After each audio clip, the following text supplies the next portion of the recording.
Hello everyone, welcome back to my channel. तो मैं बहुत दिनों बाद वीडियो बना रही हूँ। तो वीडियो बनाने का एक कारण है, और कारण ये है, मैं इतने दिनों बाद वीडियो इसलिए बना रही हूँ क्योंकि मेरे हस्बैंड को कोविड हो गया था। और मतलब इस वजह से मैं वीडियो नहीं बना पा रही थी, मैं बहुत ज़्यादा बिजी रहती थी। और वीडियो बनाने का दूसरा कारण ये भी है कि इस समय लोगों को बहुत ज़्यादा सपोर्ट की ज़रूरत है, एक हेल्प की ज़रूरत है, एक सजेशन की ज़रूरत है। तो मैं चाहती हूँ अपने एक्सपीरियंस शेयर करके उनको उसके थ्रू मैं उनकी कुछ हेल्प कर पाऊँ, उनको बिल्कुल भी पैनिक ना होने दो, क्योंकि लोग बहुत ज़्यादा पैनिक भी हो जा रहे हैं। तो इस वजह से मैं चाहती थी अपने एक्सपीरियंस शेयर करूँ आपके साथ। मेरे हस्बैंड को कोविड हो गया था, तो मैंने किस तरीके से इस जर्नी को निकाला है, किस तरीके से इस जर्नी से मैं निकली हूँ, किस तरीके से धीरे धीरे सारा टाइम निकलता चला गया है, तो वो सारी चीज़ें मैं आपसे बताती हूँ। तो चलिए मैं बताती हूँ कि चीज़ें शुरू कैसे हुई। तो हमने सिम्टम्स पढ़े थे, लेकिन कोई भी ये नहीं सोचता है कि मुझे कोविड हो जाएगा, ऐसा कोई भी नहीं सोचता है। तो चीज़ें ऐसे स्टार्ट हुई। 14 वेंसडे की बात है। 14 को अप्रैल में मेरे हस्बैंड जो हैं वो आए इवनिंग में, और मुझसे कहते हैं कि मैं बहुत टायर्ड फील कर रहा हूँ, तुम ऐसा करो मुझे जल्दी खाना दे दो, मैं खाना खा के सो जाऊँगा।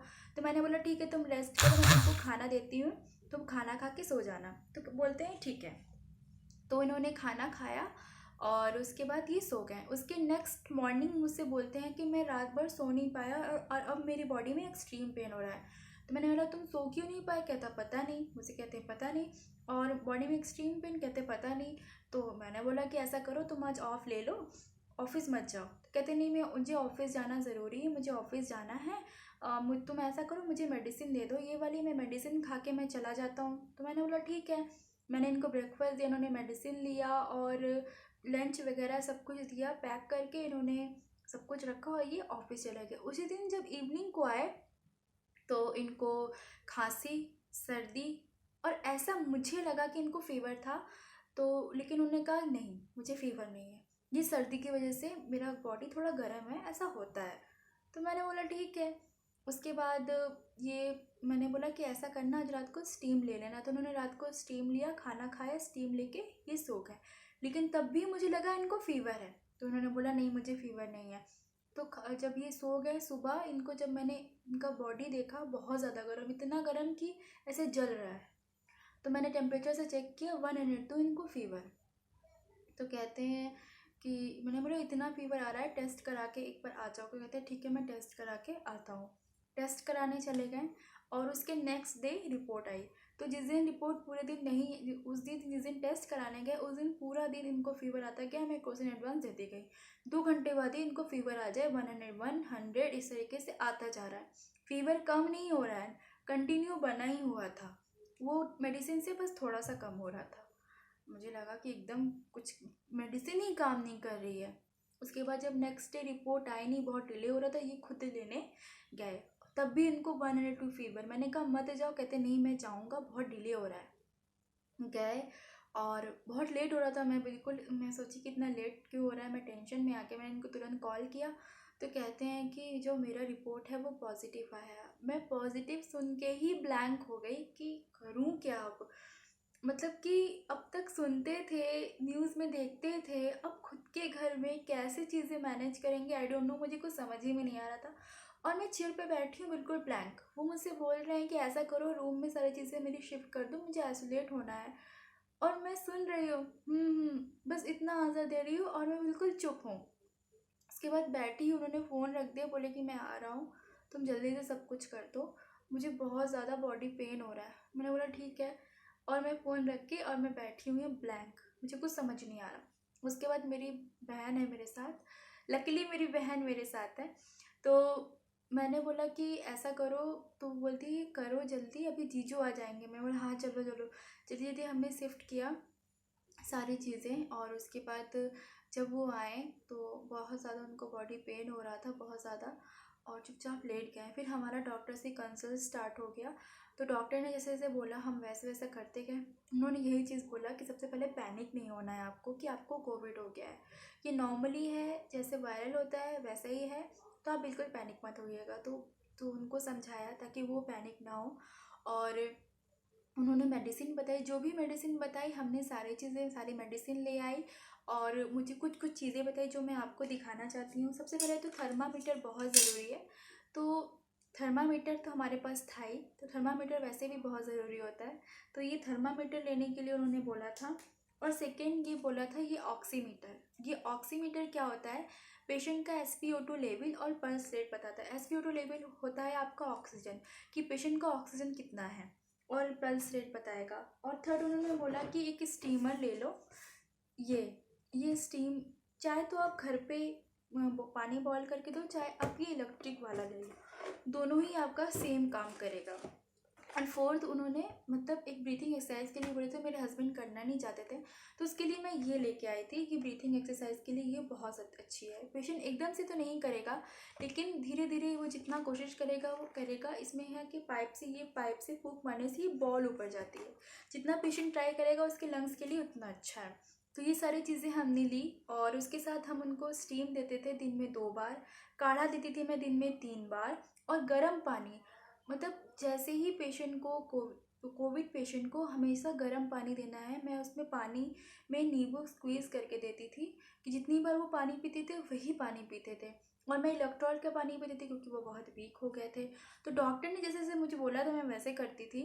और एक मैं डाइट चार्ट बनाया था मैंने, और फीवर, SpO2 लेवल और पल्स रेट का भी मैंने चार्ट बनाया था। मैं सब कुछ लिख के नोट करती थी और डॉक्टर को बताती थी। डॉक्टर ने जैसे मुझे बोला था कि खाने में तुम्हें लिक्विड ज़्यादा देना है, फ्रूट्स ज़्यादा देना है, और सूप देना है, प्रोटीन देना है, ये सब चीज़ें मैं उनको बहुत देती थी। मतलब जितना आप दोगे पेशेंट के लिए, कोविड पेशेंट को, उतना अच्छा है, उतनी जल्दी वो रिकवर करेगा। गर्म पानी, मतलब कोविड पेशेंट को आपको जब भी कुछ देना है गर्म पानी देना है, ठंडा उनको कुछ नहीं देना है। उनको आप 10-15 मिनट के लिए धूप में बिठाओ, जिस रूम में वो रहते हैं वो दरवाज़ा वगैरह, विंडो वगैरह सब खोल के रखो, जिससे पेशेंट को प्रॉब्लम ना हो। अपने घर को पॉजिटिविटी बना के रखो। मैं क्या करती थी, उनके आसपास मैंने छोटे छोटे पेड़ रख दिए थे, जिससे उनको ऑक्सीजन की कमी ना हो, और उनको पॉजिटिव वाइब्स आए उससे। और पेशेंट को बात करो उनसे। मैं क्या करती, जिस रूम में वो रहते थे मैं उनसे बात करती थी, दूर खड़े होके उनसे मैं बात करती थी। बिल्कुल भी मतलब जैसे नहीं, एकदम चुप से पेशेंट हो जाएंगे तो उनको बहुत टाइम लगेगा रिकवर होने में। तो मैं उनसे बात करती थी, मैं बोलती थी फ़ोन में घर में बात करो सबसे।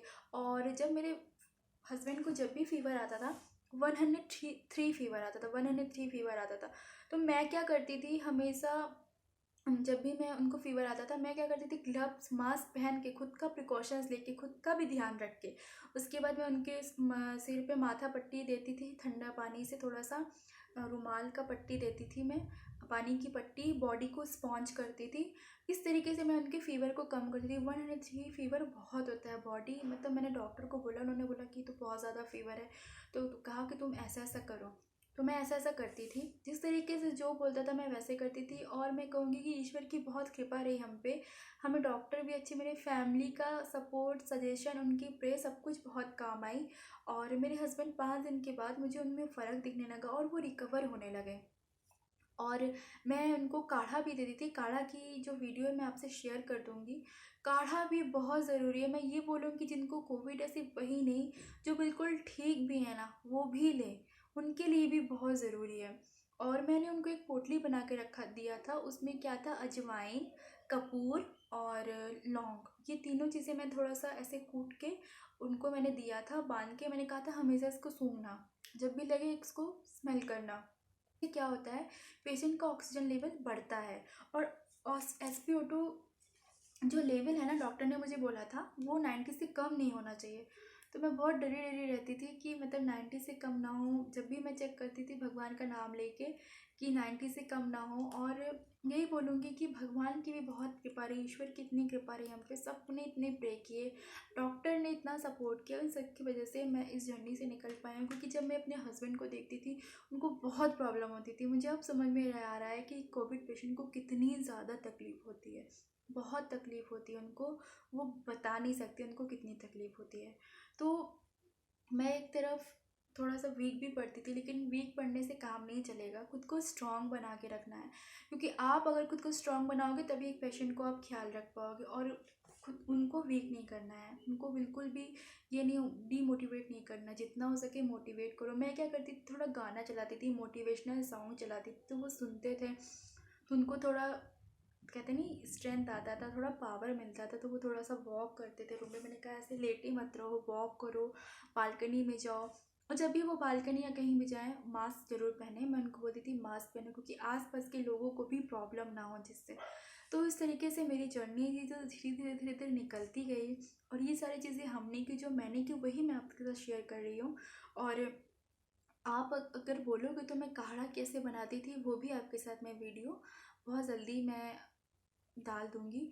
मैं मेरा ये एक मोटिव है कि लोगों की हेल्प हो सके। और मैं आपको एक चीज़ और बोलना चाहूँगी, जिनके भी सराउंडिंग में अगर कोई भी इस तरह का कोविड पेशेंट है, तो उनको प्लीज़ उस नज़र से मत देखिए। क्योंकि उस समय वो खुद बहुत तकलीफ़ में है, उसको वो खुद बहुत स्ट्रेस में है। और उस तरीके से अगर आपको बोलेंगे ये है, उस तरीके से मत देखिए। उनको एक सपोर्ट की ज़रूरत है, उनसे बात करिए। क्योंकि ये ऐसी बीमारी है कि हम घर नहीं जा सकते, लोगों के घर नहीं जा सकते, लेकिन उनको कॉल करके उनको एक सपोर्ट तो दे सकते हैं। और जितनी हेल्प हो सके कर वो तो कर सकते हैं। घर नहीं जा सकते, ऐसे तो दूर से कोई भी सपोर्ट हो सके, कोई हेल्प हो सके तो ज़रूर कर सकते हैं। तो मैं यही बोलूँगी कि प्लीज़ उनको इस तरीके से मत देखिए, क्योंकि कितनी तकलीफ़ होती है, मैंने अपनी आँखों से देखा है। एक कोविड पेशेंट को बहुत तकलीफ़ होती है, वो बता नहीं सकता कितनी तकलीफ़ होती है। तो जिनकी जो भी घर पे हैं बिल्कुल ठीक हो जाएँगे। और मैंने अपने हस्बैंड को घर पे ही रखा था। मैं हॉस्पिटलाइज़ नहीं करना चाहती, क्योंकि हॉस्पिटल की सिचुएशन आपको पता है, इसलिए मैं हॉस्पिटलाइज़ नहीं करना चाहती थी। तो मैंने उनको घर में रख के ही ठीक किया। और 15 डेज़ बाद उनका स्मेल टेस्ट भी वापस आ गया था। तब भी डॉक्टर ने बोला था कि 21 डेज़ बाद ही टेस्ट कराना। तो हमने उतने दिन बाद ही टेस्ट कराया। और जब रिपोर्ट नेगेटिव आ गई तब मैं ये वीडियो बना रही हूँ, क्योंकि आपको पता है कि मतलब दिमाग उधर ही जाता है कि पता नहीं क्या होगा क्या होगा। बिल्कुल ठीक हो गए थे, फिर भी एक मन में डर था कि रिपोर्ट में क्या आएगा। और टच वुड वो बिल्कुल ठीक हो गए। और जिनके भी घर में ये प्रॉब्लम है बिल्कुल ठीक हो जाएगी। मैं उनके लिए प्रे करूँगी, वो बिल्कुल अच्छे हो जाएंगे। और प्लीज़ उन लोगों से भी मैं बोलना चाहती हूँ कि जिनके सराउंडिंग में या जो भी कोविड पेशेंट को उस नज़र से देखते हैं, ऐसा मत करिए। क्योंकि उनको बहुत दिक्कत होती है, वो बहुत स्ट्रेस में रहते हैं, उनको भी एक मेंटली सपोर्ट की ज़रूरत है। जितनी हेल्प हो सके उनकी कीजिए। और गले के लिए गार्गल बहुत इंपॉर्टेंट है। दिन में 3 बार उनको गार्गल कराइए। जितना गार्गल करेंगे ना उतना अच्छा है। तो मैं उसमें गार्गल में नमक देती थी, सादा नमक जो नॉर्मली टाटा सॉल्ट हमारे यहाँ यूज़ होता है, हम खाने के लिए इसको यूज़ करते हैं। मैं वो वाला नमक देती थी और उससे मैं उनको गार्गल कराती थी। तो बहुत अच्छा गार्गल जितना अच्छा होगा ना, उनके गले में जो दर्द है ना वो बहुत जल्दी ठीक हो जाएगा। ये सारी चीज़ें आपको करनी है। जितना आप करोगे ना ये सब चीज़ें, उतनी जल्दी उनको आराम मिलेगा। और मेडिसिन जो डॉक्टर ने बोली है वो तो आप दो। और ये सारी चीज़ें भी करो, उनको काढ़ा दो, स्टीम दो, गर्म पानी दो। जब भी आप दो गर्म पानी दो, खाना इस तरीके का दो, लिक्विड जितना हो सके, सूप फ्रूट्स जितना हो सके उतना दो। तो डोंट वरी, सब कुछ अच्छा हो जाएगा और वो बहुत जल्दी रिकवर भी हो जाएंगे। और अगर आपको मेरा ये वीडियो अच्छा लगा हो तो इस वीडियो को प्लीज़ शेयर कर दीजिएगा, कि लोगों की कुछ हेल्प हो सके। मतलब एक उनको मैं बोलना चाहती हूँ कि एक स्ट्रेंथ मिले। क्योंकि मैंने भी इस जर्नी से किस तरीके से मैं निकली हूँ, इसलिए मैंने अपना खुद का एक्सपीरियंस शेयर किया है। तो बिल्कुल भी मैं नहीं चाहती कि कोई भी वीक पड़े इस जर्नी में। बिल्कुल भी सब ठीक हो जाएगा। आप जितना शेयर करोगे उतना उनके लिए हेल्प होगा। तो बिल्कुल मत घबराइए, मैं आप लोगों के लिए प्रे करूँगी, सब कुछ अच्छा हो जाएगा। मिलते हैं अपने नेक्स्ट वीडियो में। अभी के लिए bye bye, take care, stay safe, stay home, bye bye.